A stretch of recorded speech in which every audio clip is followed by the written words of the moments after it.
11 years ago, I was attacked by a great white shark while surfing at Kebham Strand. I'd been surfing for about 2 hours and had just caught a wave. I paddled back through the surf zone and was paddling along the backline to the takeoff zone when I noticed a big dark shadow underneath me. I watched it swim underneath me and surface behind me and turned and came right at me and clamped itself onto my right leg right here. I was terrified, scared.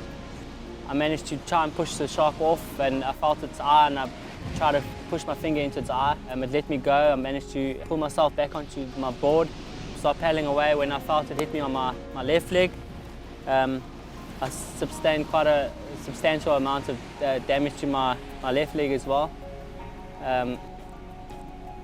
But I managed once again to pull myself onto my board and get away. I managed to paddle into the breaking waves and where a wave broke, and I managed to ride it to the beach where some friends assisted me and called for the necessary medical help that I needed. Late in hospital, they cleaned up the amputation, and today I'm a above knee amputee.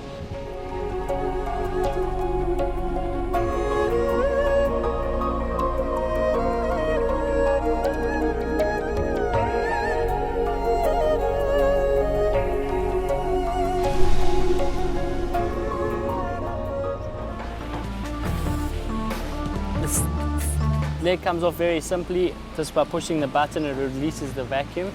This is the liner. It's made out of a good quality silicone. Create a way of attaching the socket to your body. The liner also, for my sort of active lifestyle, creates a barrier to prevent chafing and abrasion against the skin from the hard socket. The vacuum is over the whole bottom part, so it attaches the silicone very properly to you, and when you lift it off the ground, it stays attached, so you don't get any shortening and lengthening of your stump tissue. It also gives you good perception of where your prosthesis is when you're walking. So if you need to lift it up over a step or over a stone, you can almost feel where your prosthesis is, and that's very, very nice. It's probably the best line I've had in my 11 years of being an amputee. Things have changed as far as prosthetics go in the last 11 years about how soon you can fit an amputation with the prosthesis. Nowadays they start fitting a silicone liner on, and that helps with the healing of your stump. It also shapes your stump because of the high volume, and your muscle atrophies quite a lot because now the muscles around that area aren't going to be used anymore. Your stump reduces its volume quite substantially in the first few months, and that silicone liner helps and control that reduction and shape that stump to have an easy in and out of a socket.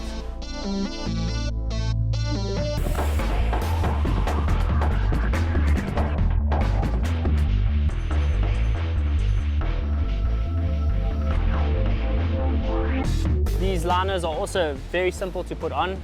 Basically invert it and then just roll it onto the stump. The positive attachment also prevents the prosthesis from rotating, so it stays with your toe pointing in the right direction. So basically just roll it on, get it nice and high. It's probably much easier on a bed or something, and then just push it on. Because it's a vacuum seal, there you go. As easy as that. I prefer my valves on the inside, and to release the leg, just insert the valve, which allows air inside the socket between the liner and the bottom end of your socket, and that will allow the release of the leg again. It's probably easier than putting on your shoes. Being an above knee amputee, I have a knee as part of the componentry on my prosthesis. It's a very good knee. I've been fortunate enough to experiment with a few.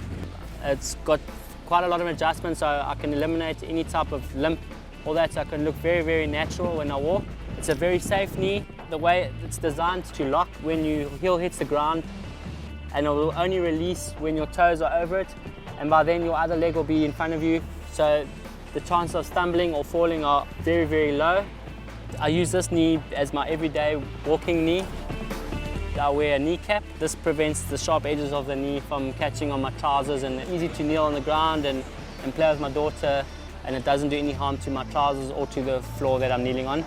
Put back a bit of that normal walk around on my knees and have fun with my children.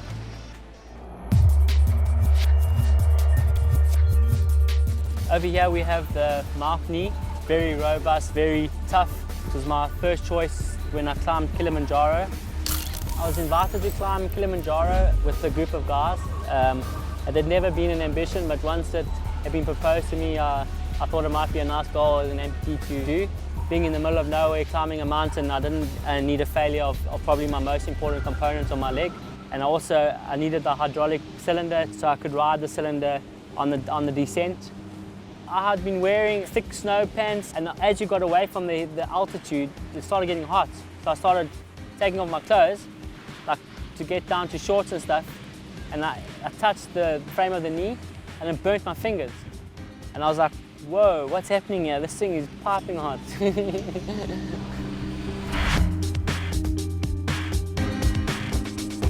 What a lovely day to be outside.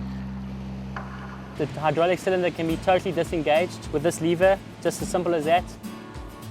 The knee goes into free mode, which is great for mountain biking in the bushes and through the mud and that sort of thing. The knee can be locked in a safe mode, where it won't bend at all under your body weight.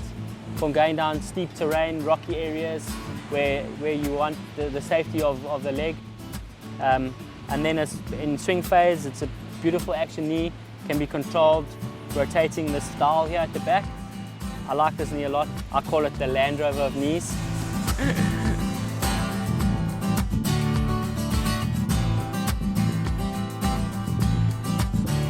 The foot is probably as important as all the other components. It creates the interface with the prosthesis with the floor and the terrain that you're walking on. It's your shock absorber from impact.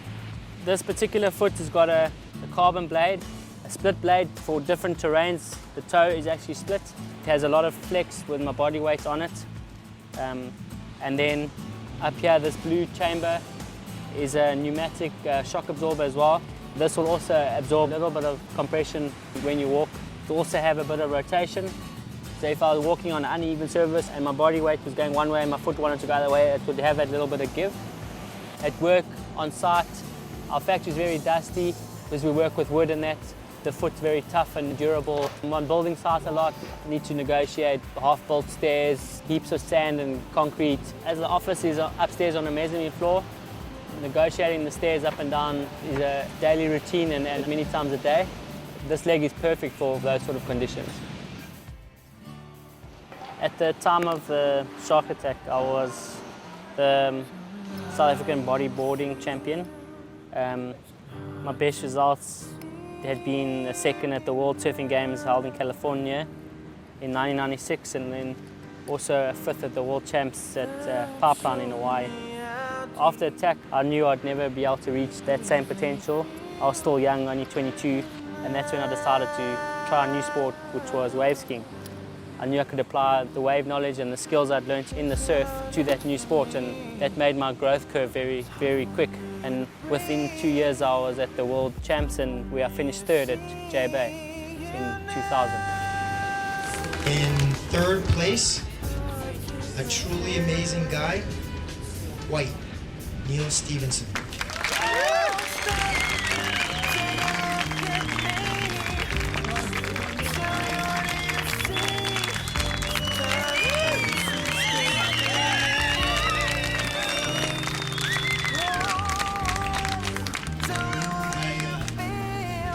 I think he deserves another round.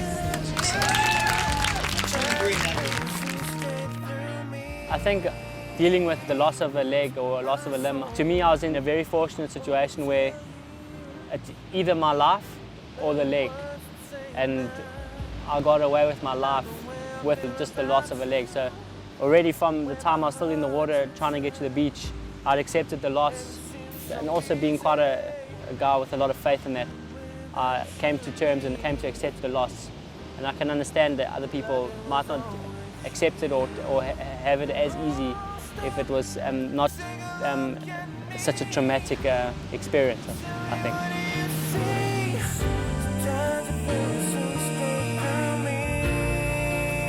When I became an amputee, I didn't know where to go to, and anything about who makes legs and what componentry makes up a leg. And I think it is important that an amputee is given the right tools to make some decisions about their needs, as well as to help the prosthetist or the person that's going to make the leg for them, what their requirements are as far as lifestyle is. For me, it's been a big learning curve about knowing what feet and what knees work well for my sort of lifestyle. And I've also realized that there's not one component that can do all of those, and that you might need a leg that you wear daily and another sort of leg that you wear for your outdoor activity that will best suit that sort of activity that you enjoy.